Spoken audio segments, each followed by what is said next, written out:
What's the most humiliating thing a teacher has ever done to you? Me and my class were by the pool when the teacher asked why I wasn't getting in. I have a hearing aid, miss. I can't get in the water. Missy Garrett's eyes narrowed like she'd just caught me in a lie. Hearing aid? You mean cochlear implant? She said it with this weird smile, like she knew something I didn't. Yes, miss. I signed automatically before remembering she probably didn't understand. My hands dropped to my sides as I pointed at the processor attached to my head. That's the third disabled foster kid this year. The way she mumbled the word disabled made my stomach twist, like she had something planned. I pulled out the doctor's note my foster mom, Maria, had made sure I kept in my pocket. 3 different doctors had signed it explaining why I couldn't get my processors wet. Missy Garrett held it up to the light, squinting at every word. Real doctor's scribble. This is typed. She looked at me with this triumphant expression. Your foster mom thinks she's clever. My chest got tight. My mom knows. Your mom? She laughed, but it wasn't a nice laugh. You mean your foster mom? You've been with her what, 2 months? 3? My face burned hot. You know what's funny? Miss Garrett continued, waving my note around. Last year, I caught the Johnson family faking their kid's autism. Saved the district $50,000. Won Teacher of the Year for it. She tapped her chest where I could see a pin on her shirt. I know a fake when I see one. She paused, scanning the pool area where my classmates were frozen in place. Remember what happened to your friends last month? One complaint from me and they were expelled. A few kids stepped back. You know what? Missy Garrett pulled out her phone. Let's call your mom. Bet she doesn't even answer. Probably dropped you off and forgot you exist. Every muscle screamed at me to bolt for the door, but I couldn't move. The foster system taught me that running meant violence. Running meant getting sent back to the group homes. My heart hammered as she dialed the number on the note. She put it on speaker, holding the phone out like evidence in a court case. Maria? Miss Garrett's voice dripped fake sweetness. Your foster child is refusing to swim. Is everything okay? Samuel has medical restrictions. Before you pretend to care, Mrs. Garrett interrupted, just know that I've caught 7 fake disability notes. 7. We both know you won't fight this. He's not worth losing your foster license over. Don't touch my son's medical equipment. Maria's voice had changed. Calm but different, like when she talked to insurance companies. Mrs. Garrett actually assertive. Your son? You've known him for 8 weeks. Real mothers would be here screaming at me. You're probably at home with your real kids. She looked right at me as she said it. Go ahead, threaten to sue. We both know you won't. Foster parents never do. She hung up before Maria could respond. The silence around the pool was suffocating. Everyone was watching now. Some kids looked scared. Some looked embarrassed for me. Josh, our quarterback, shifted closer to me. That's messed up, he said quietly. Missy Garrett heard him. Her face got red. You know what? Let me prove she doesn't actually care. She started walking toward me, and something in her eyes made me step back. If this was her real child, would I dare do this? She grabbed my arm. Never. But it's just some foster kid she'll trade in next month. She started pulling me toward the pool. My feet slipped on the wet concrete as I tried to pull back. Josh stepped between us. Move! She snarled at him. This isn't right, Josh said, his voice steady even though I could see his hands shaking. Move! She shoved past him and grabbed me again. Is she storming in here? No, because she doesn't care. That's when she reached for my processor. I tried to duck, tried to turn my head, but her fingers caught the wire. She ripped it off my head. The pain was instant, hot and sharp where the magnetic coil tore away from my scalp, taking skin with it. I felt warm blood trickling down behind my ear. If she loved him, she'd be here by now, Mr. Garrett said, holding my processor up like a trophy. My entire world had gone half silent, like someone had thrown a blanket over one side of my head. Her son's medical equipment? Watch this. She threw it. I watched my $8,000 processor arc through the air and splash into the pool. It sank slowly, the lights on it flickering once before going dark. I was crying, not just from the pain or the blood I could feel running down my neck, but from the words. Each one hit harder than her hands had. Suddenly, there was a boom behind us. The gym doors slammed open so hard they bounced off the walls. Maria ran in, and I'd never seen her move that fast. Her eyes went from me to the blood to my processor at the bottom of the pool, and her face changed in a way I'd never seen before. Oh, now you show up? Mr. Garrett sneered. Nice performance, but we both know after today you'll request a different placement. Maria didn't say anything at first. She came straight to me, her hands gentle as she checked my head, her fingers coming away red. She pulled tissues from her pocket, pressing them against the bleeding. I'm sorry, I signed to her, my hands shaky. No, baby. Number. She signed back, then stood up, turning to face Mrs. Garrett. Her hand came up with one finger raised and Miss Garrett's mouth snapped shut mid-word. Maria's voice came out quiet and level, the kind of calm that made my stomach flip because I'd heard it before when she dealt with my caseworker's supervisor. She told Mrs. Garrett not to say another word, not one more word, and something in her tone made Mrs. Garrett step back. Maria kept her hand on my shoulder as she guided me toward the door, and Josh appeared at my other side with his phone held up at chest level, the red recording dot visible on the screen. We walked through the hallway and kids scattered out of our path, their whispers following us like static. The nurse's office had that sharp chemical smell mixed with old paper, and Nurse Hines looked up from her desk as we entered. Her eyes went straight to my head, and she was up and moving before Maria even said anything. She pulled gloves from a box and guided me to the exam table, her fingers gentle as she tilted my head to see the wound better. The camera on her phone clicked 3 times as she photographed the bleeding and the raw spot where the magnetic coil had ripped away skin. She wrote in her log with quick, precise movements, noting the time and the visible injury and the blood that had soaked through Maria's tissues. Maria stood beside me with her hand still on my shoulder, while Nurse Hines cleaned the wound with stinging antiseptic that made me wince. My hands shook in my lap, and I couldn't make them stop. Couldn't make the half-silence in my head go away, or forget the feeling of Mrs. Garrett's fingers catching the wire. Nurse Hines pressed gauze against the wound and taped it down, then made more notes about the location and size of the injury. Maria had her phone out now, her voice shifting into that insurance tone as she called someone and started talking about documentation and medical records and incident reports. Nurse Hines was still cleaning up when Principal Hartman walked in, looking like he'd rather be anywhere else. Maria didn't wait for him to speak, just held out her phone showing the photos Nurse Hines had taken of my bloody head, and then swiped to show the processor sitting at the bottom of the pool. Hartman started saying something about investigating the situation and gathering all the facts, but Maria cut him off and said we were going to urgent care right now and he would be hearing from us very soon. Her voice stayed level, but I could feel the anger underneath it, controlled and sharp. Hartman nodded and said he understood, that he would begin the investigation immediately, and Maria just looked at him with an expression I couldn't read. That's when Missy Garrett appeared in the doorway, her face red and her hands moving as she tried to explain herself. She said she was enforcing pool safety, that she had to verify my disability was real because she'd caught fakes before. Maria stood up so fast her chair scraped across the floor with a sound that made everyone freeze. She told Missy Garrett that she had just committed assault on a minor and destroyed medical equipment, and if she came anywhere near her son again, she would regret it. The words came out calm and clear, but something in Maria's eyes made Mrs. Garrett take 2 steps back into the hallway. Principal Hartman positioned himself between them and suggested Missy Garrett return to her office, and she left without another word. Maria gathered her things and helped me off the exam table, thanking Nurse Hines for her documentation and asking for copies of everything. We walked out to Maria's car, and she drove to the urgent care clinic 3 blocks from the school, her hands steady on the wheel even though I could see the muscle jumping in her jaw.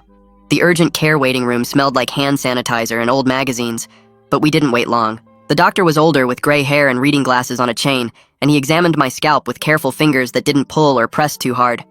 He asked how this happened, and Maria explained everything while his expression got more and more serious, his eyebrows drawing together as she described Mrs. Garrett ripping off the processor. He made detailed notes on his tablet, typing phrases like traumatic removal of medical device and injury caused by authority figure. He cleaned the wound again and applied a better bandage, then told us the wound would heal, but I needed to see my audiologist soon to check for damage to the implant site. He printed out his notes and handed the papers directly to Maria, saying these would be important for whatever came next, and the way he said it made it clear he knew exactly what kind of situation this was. Maria thanked him, and we walked back out to the car, and I made it all the way to the passenger seat before everything hit me at once. I started crying, the kind of crying that comes from somewhere deep and won't stop, and I couldn't catch my breath enough to explain why. Maria pulled out of the parking spot, and then immediately pulled over again 2 blocks away, turning in her seat to face me. I tried to tell her I was sorry, that I knew making a big deal about this would get me labeled as a problem foster kid, that caseworkers hated dealing with kids who caused trouble. My voice kept breaking and the words came out jumbled, but Maria waited until I finished.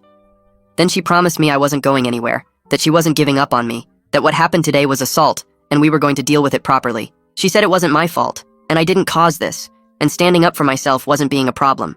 Her hands were gentle as she wiped my face with tissues from the glove box, and something in my chest loosened just a little bit. At home, Maria set me up on the couch with ice cream and a blanket, even though it wasn't cold. She disappeared into the kitchen and I could hear her voice through the doorway, using those legal terms again as she talked on the phone. She said words like documentation and Title IX and ADA violations, her voice staying calm and firm the whole time. I ate the ice cream slowly, letting it melt on my tongue, and listened to her explain what happened to whoever was on the other end of the line.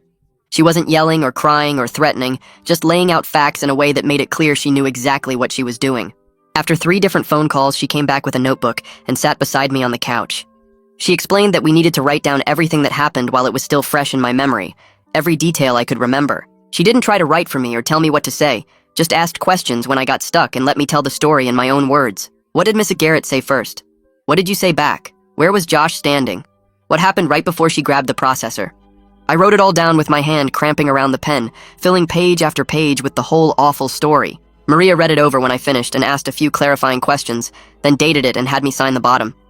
She put it in a folder with the medical paperwork and the photos, building some kind of system I didn't fully understand but could tell was important. That night, I lay in bed staring at the ceiling while my brain refused to shut off. The world sounded wrong with only one processor, like someone had stuffed cotton in half my head. Every sound came from the left side only, flat and off balance, making me dizzy even though I was lying down. I kept touching the bandage behind my right ear where the processor used to attach, feeling the soreness underneath. Every time I closed my eyes, I felt Miss Garrett's fingers grabbing at my head, heard her voice saying those things about Maria not caring, saw my processor sinking into the pool. My chest got tight and I had to open my eyes again, focusing on the glow from the streetlight outside my window. Around midnight, Maria knocked softly and pushed my door open, her hair in a messy bun and her laptop under her arm. She asked if I was okay, and I shook my head because lying seemed pointless. She sat on the edge of my bed and opened her laptop, turning the screen so I could see. She had already uploaded all the photos from today into a folder labeled with the date and my name. The timeline document was there too, organized by timestamps with my handwritten account typed up neatly below each entry. She showed me how she had backed everything up to 3 different places, explaining it like she was teaching me something I might need to know someday. I watched her click through the files and something in my chest loosened a little bit, seeing all of it documented and saved and treated like it mattered. The next morning, I woke up to Maria's voice downstairs, that calm insurance voice she used when she was handling business. I came down the stairs and found her at the kitchen table with her phone pressed to her ear, and she gestured for me to sit down while she finished talking. When she said the name Derek Scanlon, my whole body went cold. CPS caseworkers only called when something bad was about to happen, when placements were ending or kids were moving or someone had filed a complaint. Maria must have seen my face change because she reached across the table and squeezed my hand, then tapped her phone screen to put the call on speaker. Derek's voice came through asking if this was a good time to talk, and Maria said yes. Samuel was right here with her. My heart hammered against my ribs as Derek explained that the school had filed an incident report about what happened at the pool, and he needed to follow up as part of his regular monitoring. He asked me directly if I felt safe at home with Maria, and my voice came out shaky and small when I said yes. He asked if I wanted to stay in this placement, or if I wanted to request a change, and I said I wanted to stay here, my words getting stronger because that part was true and easy. Maria squeezed my hand again while Derek made notes on his end, the sound of his pen scratching across paper coming through the speaker. He said he was documenting this as a school safety issue, not a placement problem, and that he would be noting in his report that I expressed a clear desire to remain with Maria. After we hung up, I realized I had been holding my breath, and Maria wrapped her arms around me and told me I did good, that I spoke up for what I wanted. Maria spent the rest of the morning at her computer, and I sat at the table doing homework I had missed while she typed. She pulled up her email and started a new message to Principal Hartman, attaching the timeline document, the photos, the medical paperwork from urgent care, and the original doctor's note about my processors. She typed out a paragraph explaining what happened, and another listing the student witnesses who had been present, putting Josh's name first. Then she added 2 more email addresses in the CC line, one for Derek, and another for someone named Kenya Steele. She told me Kenya was a disability rights advocate who worked with kids in situations like mine, and that we needed people who knew the laws and systems on our side. She asked for an immediate meeting to discuss next steps and hit send, before I could second-guess whether this was the right move. My stomach twisted because part of me still worried that making noise would get me labeled as a problem kid, but Maria's face looked calm and determined like she had done this before. That afternoon, Maria's phone rang with a number she didn't recognize, and she answered it on speaker after checking the caller ID showed a local area code. A woman's voice came through introducing herself as Kenya Steele, saying she had gotten Maria's email and wanted to talk about options. Kenya asked to speak with both of us, and for the next 30 minutes she explained things about filing an Office for Civil Rights complaint with the Department of Education and making a police report for assault and destruction of medical property. She said this wasn't about getting revenge or causing trouble, but about making sure what happened to me didn't happen to another kid with a disability. She talked about documentation and timelines and witness statements, using words I only half understood, but that Maria seemed to follow completely. When Kenya asked what I wanted out of this process, I froze because no adult had ever asked me that question before. Maria waited quietly, not jumping in to answer for me, and eventually I found my voice. I told Kenya I wanted Miss Garrett away from other kids with disabilities so she couldn't do this to someone else. I wanted my processor replaced because I needed it to hear and function at the school. And I wanted to stay at this school with Josh and the other friends who had supported me, not get shuffled somewhere else because I had caused problems. Kenya said those were reasonable goals, and she could help us work toward all of them, and something clicked in my brain that maybe I actually had some power in this situation. After the call ended, Maria turned to face me fully, her expression serious but not scary. She asked me what I wanted to happen, really wanted, not what I thought I should say, or what would make things easier for everyone else. I took a breath and repeated what I had told Kenya, adding that I didn't want to be scared of teachers anymore, and I didn't want other foster kids to go through what I just went through. Maria nodded and wrote down my words exactly as I said them, telling me that my voice mattered in this process, and she would make sure people heard it.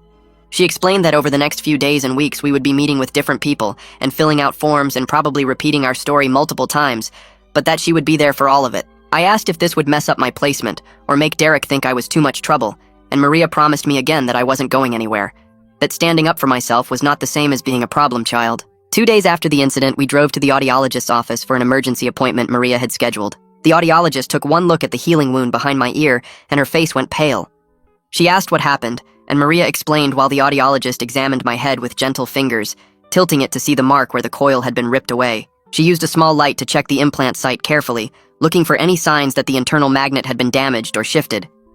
After several minutes, she said the internal implant seemed okay, which made my shoulders drop with relief I hadn't known I was holding. But then she pulled up images of my processor on her computer screen and explained that the external processor was completely destroyed from water damage. She showed us the water damage indicators inside the casing that had turned red, proving the device had been submerged. The processor was designed to survive sweat and rain, but not full immersion, and the pool water had fried the circuits beyond repair. The audiologist pulled up my file and started making phone calls to the manufacturer while we waited in her office. She explained that getting a loaner processor would take at least a week, maybe 2, and it would probably be an older model that wouldn't have all the features my regular processor had. She printed out documentation about the cost of replacement, the itemized breakdown showing the processor alone cost $8,000, not counting the fitting and programming. She added her own professional notes to the paperwork, writing that the removal of the device was dangerous and traumatic, that cochlear implant processors should never be forcibly removed, and that doing so could have caused serious injury to the implant site. She made copies of everything and handed them to Maria in a manila folder, saying we would need all of this for insurance and legal purposes. As we left, she touched my shoulder and told me she was sorry this happened, that my equipment should have been protected and respected.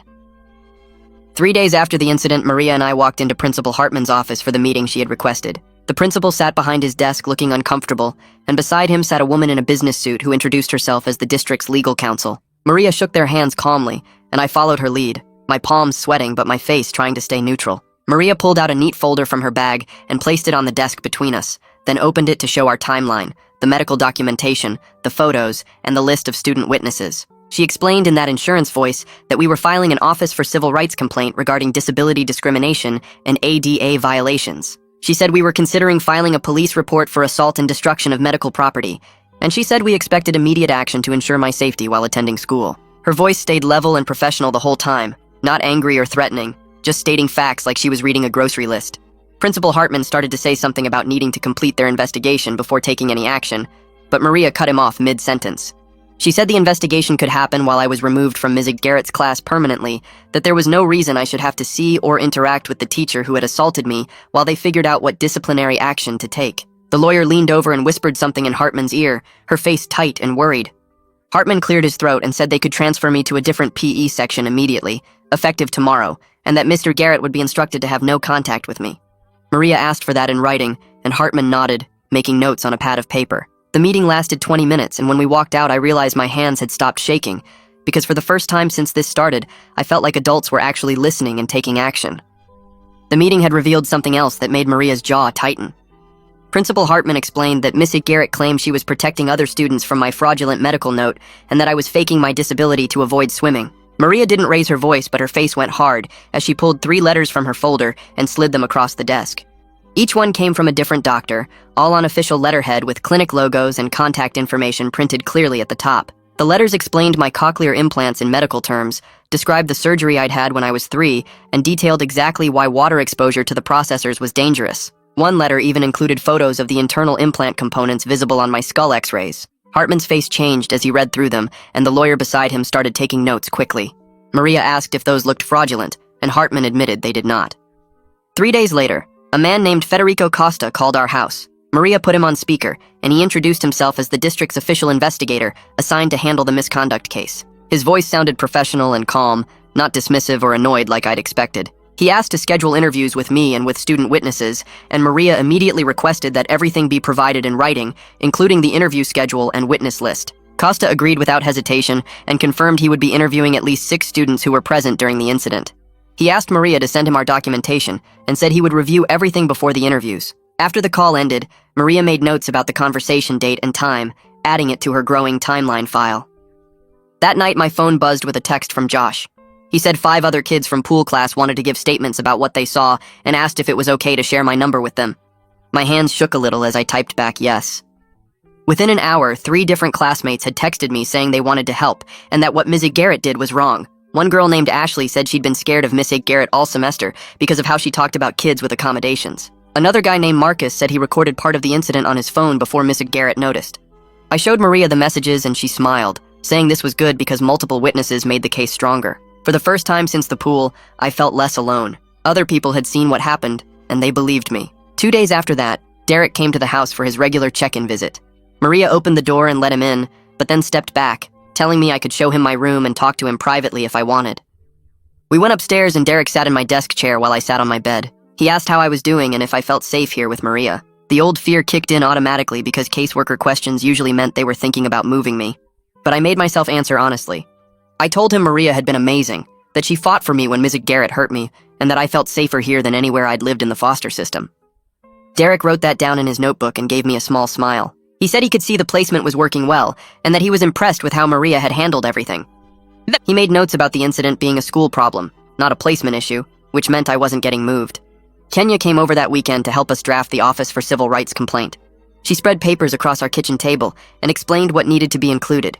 Then she surprised me by asking if I wanted to write a section in my own words about how the incident made me feel and what I needed from the school. Maria handed me a laptop and I stared at the blank document for a while before starting to type. I wrote about being scared to trust adults because so many had let me down in foster care. I wrote about how Missy Garrett proved all my worst fears right when she grabbed my processor and said Maria didn't really care about me. But then I wrote about how Maria proved that some adults actually do protect kids, that she showed up and fought for me even though I'd only been with her a few months. Kenya read what I wrote and said it was powerful, that hearing directly from students affected by discrimination made these complaints stronger. The complaint got filed officially on Monday. Kenya walked us through the online submission process and explained the timeline would be months, not weeks, because federal investigations moved slowly. But she said it created an official paper trail and put the district on notice that they were being watched. Maria printed 3 copies, one for our records, one for Derek's file, and one for her own backup system. She had a whole filing system now with color-coded folders for medical records, school correspondence, legal documents, and witness statements. I'd never seen anything like it in foster care. Usually paperwork just disappeared or got lost when you moved placements. Going back to the school felt hard. I only had one working processor and the world sounded flat and exhausting. Every classroom felt too loud on one side and too quiet on the other. My brain had to work twice as hard to process sound, and by 3rd period I was already tired. But my teachers noticed me struggling. Mrs. Schmidt let me move to a front corner seat where I could see her and the board clearly. Mr. Roberts started giving me printed copies of his lecture notes, so I didn't have to strain to hear everything. Coach Williams, my new PE teacher, asked what accommodations I needed and actually listened when I explained about my equipment. Small adjustments, but they helped me get through each day. Costa scheduled my interview for a Thursday after school. Maria came with me, and we sat in a conference room at the district office. Costa had a laptop and a legal pad covered in notes. He asked me to walk through exactly what happened that day by the pool, starting from when Missy Garrett first questioned my medical note. He wanted specific quotes, asking me to remember exactly what she said about foster parents and fake disabilities. He wrote everything down and didn't interrupt or seem skeptical. When I described her grabbing my processor, he asked me to clarify the sequence of events and whether anyone tried to stop her. I told him about Josh stepping between us and how Ms. Garrett shoved past him. Costa made detailed notes about that too. The whole interview took almost an hour, and by the end my head hurt from concentrating so hard, but Costa seemed thorough and professional, rather than dismissive. The loaner processor finally arrived 10 days after the incident. Maria drove me to the audiologist's office and I practically ran inside. The audiologist brought out an older model processor and explained it had shorter battery life and the sound quality would be different from what I was used to. She fitted it carefully, adjusting the placement and testing the connection. When she turned it on, sound flooded back into my left side. The world suddenly had depth again, even though everything sounded tinny and slightly wrong. I could hear Maria's voice clearly, and the audiologist's questions and the hum of the air conditioning. My eyes got wet and I tried to hide it, but the audiologist just smiled and said lots of people cried when their hearing came back. She gave me extra batteries and a charging case, reminding me this was temporary until we could get my real processor replaced. Maria filed the insurance claim that same day, but the company denied it within a week. Their letter said water damage wasn't covered under the equipment protection plan. Maria's face went tight as she read the denial letter out loud.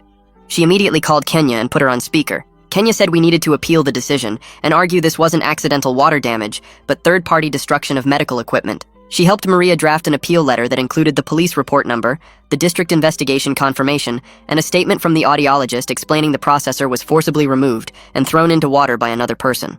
Maria sent the appeal certified mail and copied our lawyer, building a paper trail that showed we were fighting every denial and obstacle they put in our way. The district notified us 3 days later that Mrs. Garrett was on administrative leave from pool supervision while Costa finished his investigation. She still taught other classes, though, which meant I might see her in the hallways. Maria made sure I understood what administrative leave meant, and that it was temporary, not a punishment yet. The first time I saw Mrs. Garrett was on a Thursday between 3rd and 4th period. She was walking toward the main office and I was heading to English. Our eyes met for maybe half a second before she looked down at the floor and turned down a different hallway. My stomach twisted anyway. Josh appeared beside me out of nowhere and walked between me and where Mrs. Garrett had been, like he was blocking her even though she was already gone. He didn't say anything about it, but he stayed next to me until I got to my classroom door. Costa scheduled interviews with the student witnesses that same week. Josh went first on Friday morning and texted me right after his interview ended, saying he told Costa everything, including the stuff Mrs. Garrett said about foster kids not mattering and how she talked about my disability being fake before she even grabbed my processor. 2 other students from the pool class, kids I barely knew, sent me messages through Josh saying they mentioned to Costa how uncomfortable they felt watching Mrs. Garrett question whether my medical note was real. One girl said she remembered thinking it was weird that a teacher would accuse a student of lying about being disabled. The school scheduled a 504 plan meeting for the following Tuesday. I didn't know what a 504 plan was until Maria explained it was a legal document that listed all my accommodations and protections at the school. Maria took time off work to come to the meeting, and Kenya drove in from her office an hour away. We sat in a conference room with the school counselor, the special education coordinator, and Principal Hartman for over 2 hours. They asked questions about my hearing, my processors, what I needed in each class. Maria had brought a whole folder of documentation, including letters from my audiologist and copies of my device manuals. Kenya took notes on everything and asked specific questions about who was responsible for making sure teachers followed the plan. We went through every class and wrote down where I should sit, how teachers should get my attention, what to do if my equipment had problems. The special education coordinator typed everything into her laptop as we talked. When we got to the section about medical equipment, I raised my hand even though this wasn't really a classroom situation. Everyone looked at me and I felt my face get hot, but I made myself talk anyway. I said I wanted a written rule that no teacher could touch my processors for any reason, ever, no matter what. The room got quiet for a second. Then Kenya nodded and said that was an excellent self-advocacy statement, and she wanted to make sure it was in the document using those exact words.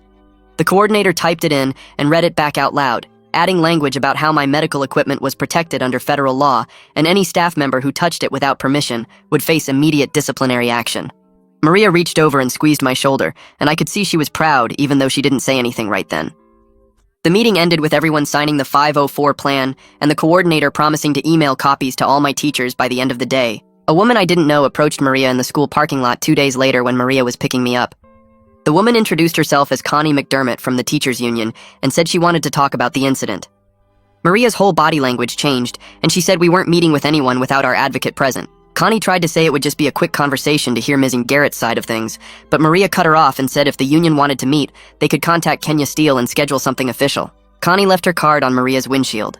Kenya set up a meeting for the following week in a conference room at the district office. Connie showed up with a folder and started talking about Ms. Garrett's perspective on disability fraud and how she was just trying to protect the school from fake medical notes. Maria didn't let her get very far before sliding across the table the photos of my bloody head, the medical records from urgent care, the audiologist's documentation, and the police report number. Connie's face went pale as she looked through the photos. Kenya added that this wasn't a case of a teacher questioning accommodations through proper channels. This was assault and destruction of medical equipment, and the union might want to think carefully about how much they wanted to defend that.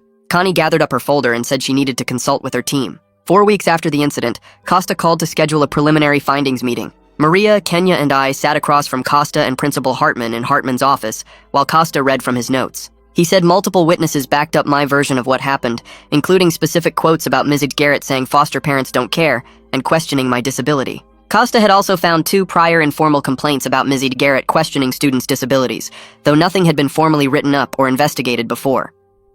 One was from 3 years ago, when she told a student with diabetes that his blood sugar monitor looked fake. Another was from last year when she refused to let a student with asthma keep her inhaler during PE.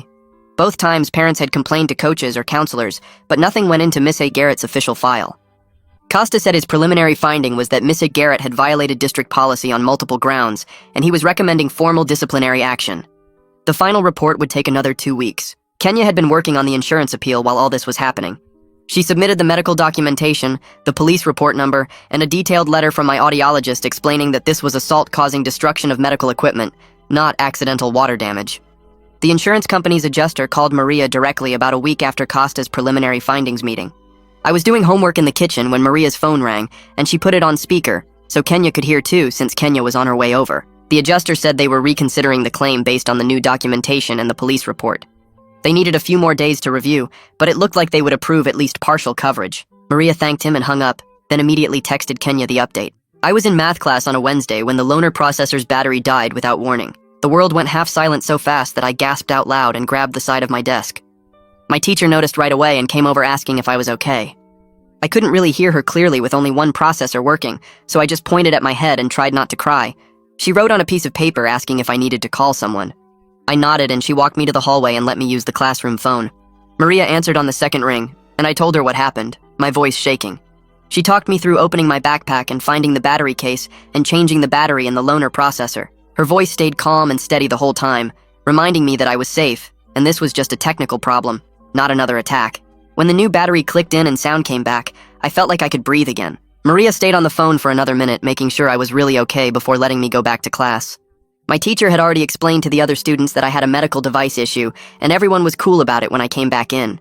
The school board met on the third Thursday of every month, and Maria said we should make a public comment about what happened. Kenya helped me write a statement that was exactly 3 minutes long when I practiced reading it out loud. The night of the meeting, Maria and I sat in the audience with Kenya until the public comment period started. My hands shook as I walked up to the microphone at the front of the room.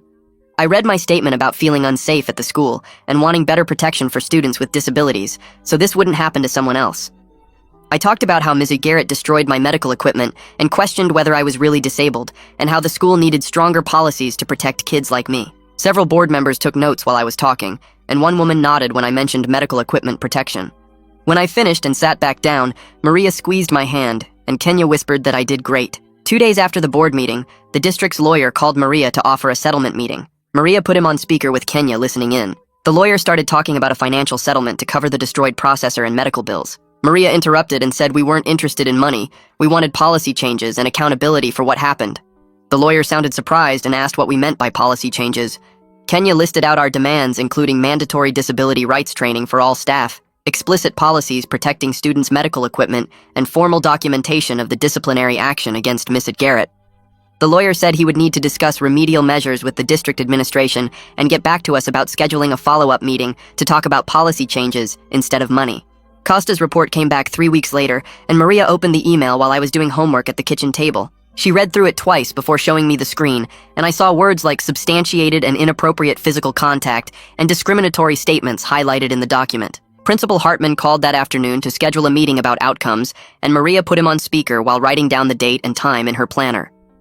The meeting happened on a Tuesday morning, and Maria pulled me out of third period to sit in Hartman's office with Kenya beside us. Hartman had papers spread across his desk, and he explained that Mrs. Garrett would receive a formal letter of reprimand that would go in her permanent file, and she'd have to complete mandatory training on disability rights and medical equipment handling. He said she was being permanently removed from teaching any students with documented accommodations, which meant she couldn't have kids with 504 plans or IEPS in her classes anymore.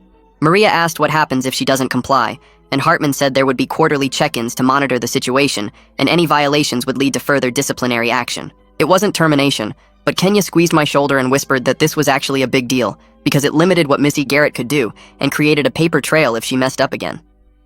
2 days after that meeting, the insurance company called Maria and said they were approving a partial reimbursement of $5,000 for the destroyed processor.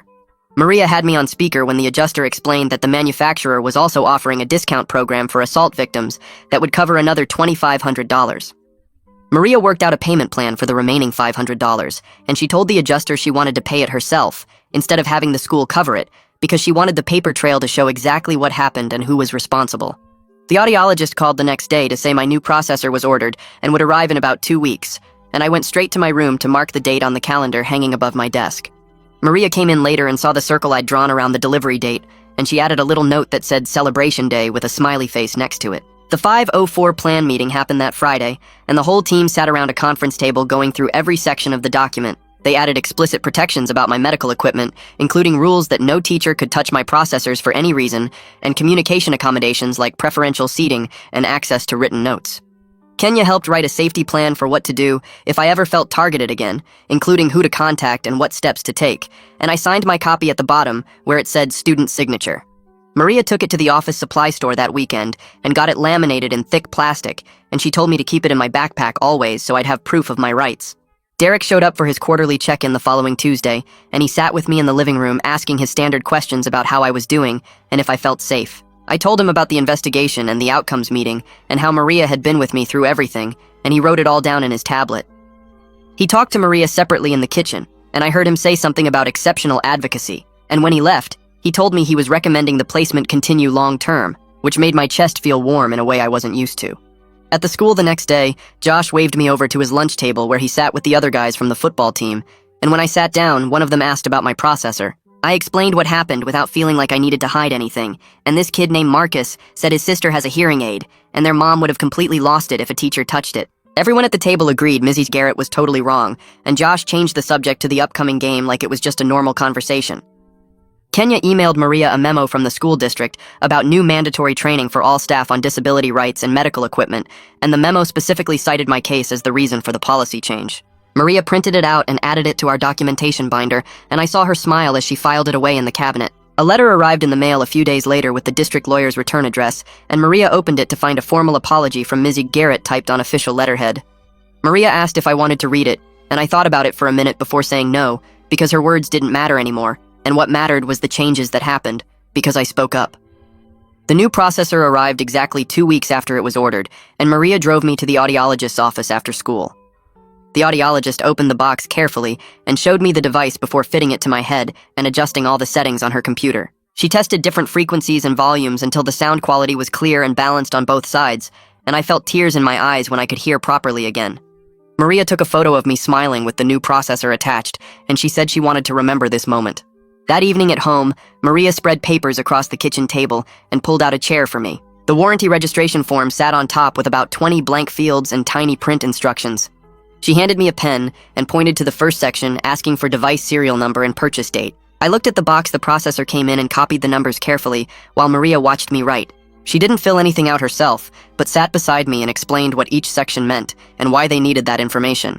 The insurance documentation was thicker with questions about medical necessity and provider information, and I had to look up codes from my audiologist's paperwork. Maria showed me where to find everything in our binder and how to match the codes to the right boxes. My hand cramped after the third page, but I kept going because she said I needed to know how to do this myself. She explained that adults with disabilities had to handle their own paperwork all the time, and the sooner I learned, the easier my life would be.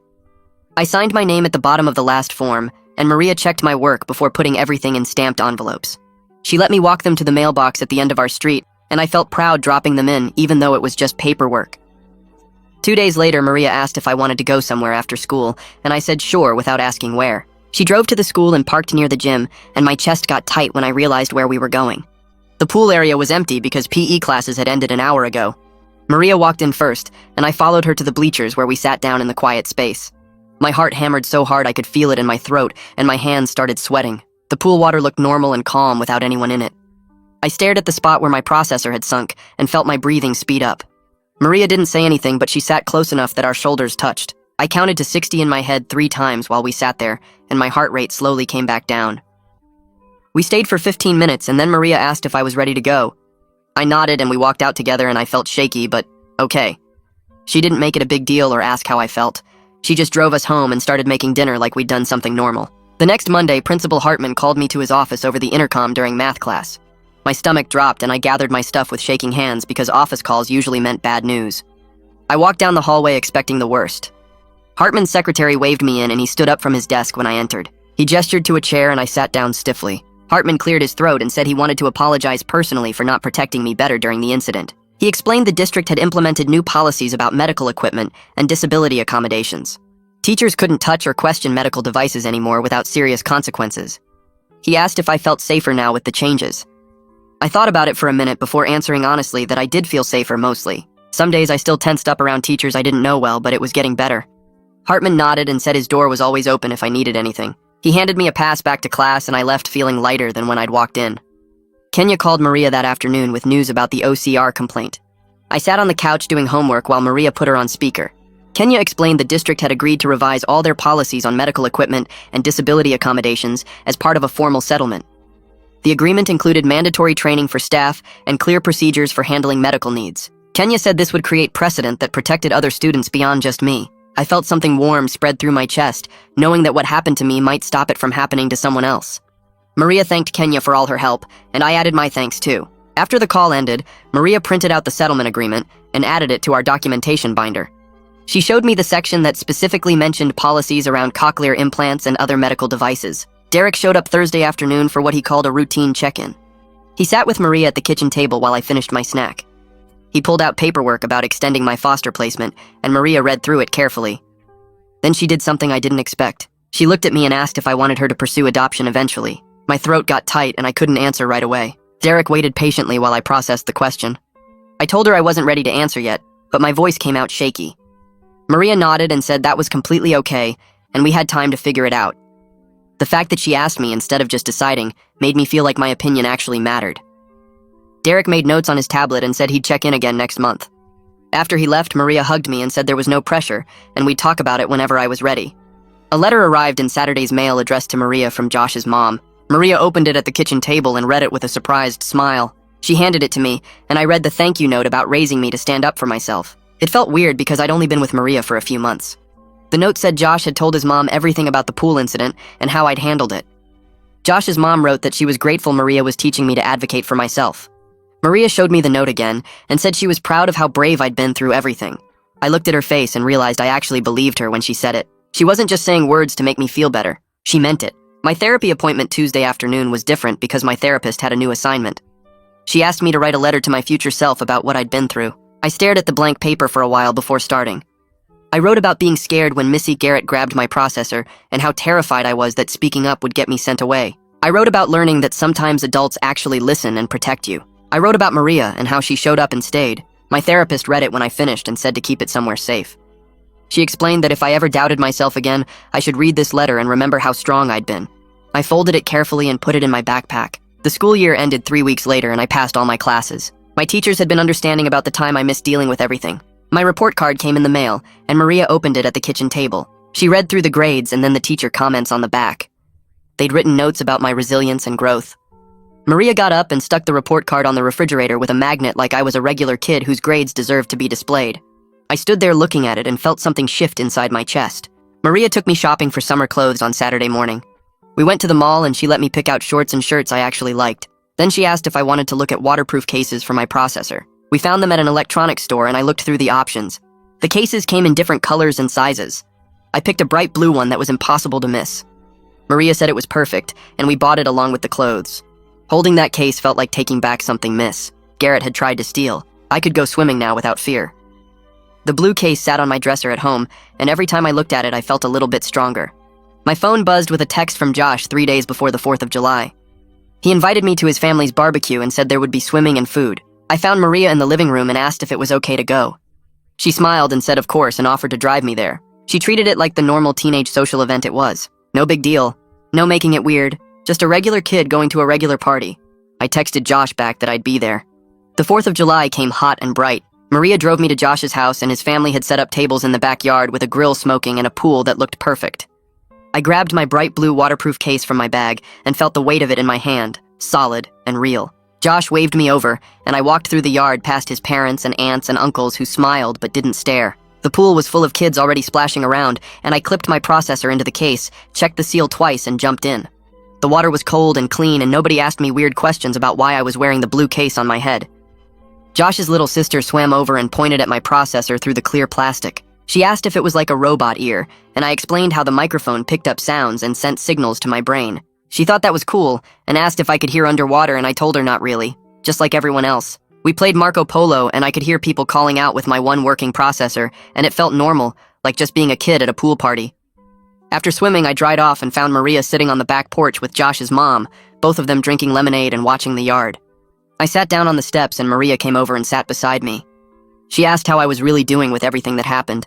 I told her some days were still hard, and I got nervous around teachers sometimes, but I was learning to trust that she would back me up, and that made things easier. She nodded and didn't push for more, just sat there with me while the sun dried my hair. Later that evening, when we were getting ready to leave, I was helping Maria carry dishes to the car, and I called out asking where she wanted me to put them. The word came out without thinking. Mom. Not foster mom, just mom.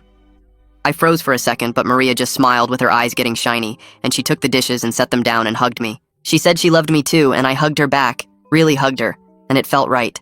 The rest of summer passed with me getting used to calling her mom, and her never making it weird or correcting me. When August rolled around and school supply shopping started, I felt different from I had in May. The new processor sat charged on my dresser, and my 504 plan was printed and tucked in my backpack. The first day of school, I walked through the front doors, and Josh was already at my locker waiting like he'd promised over text. He asked if I was good, and I told him, yeah, I was good. We walked to first period together, and I noticed Miss Garrett wasn't in the hallway or the gym. Someone mentioned she was teaching at a different school across town now. I realized I wasn't scared anymore because I knew how to speak up, and I had people who would actually listen.